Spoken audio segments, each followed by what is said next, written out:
Navbatdagi obyektimizga kelganmiz. Hop, topshirish jarayonidamiz uy egalariga. Xudo xolisa tortib ketishdi shogirdlarimiz. Keldik, o'zimiz kuzatdik, tekshirib chiqdim. Hamma joyi yaxshi, xudo xolisa. Uy egalariga ham yoqdi, o'zimizga ham yoqdi.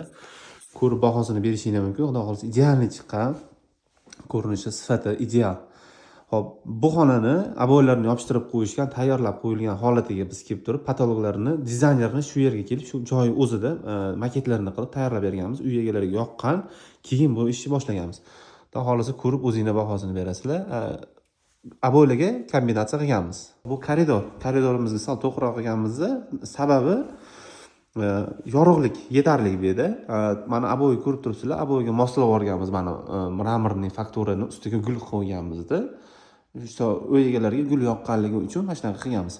Shunaqa uyingizda bo'ladigan bo'lsa, patologiyani bitmagan bo'lsa, bemalol chaqiraverasizlar, chaqirib aytsanglar, manzilga boramizda, manzilni o'zida shuna maketlarni qilib tayyorlab beramizda, uyiga, korоче, moslab beramiz.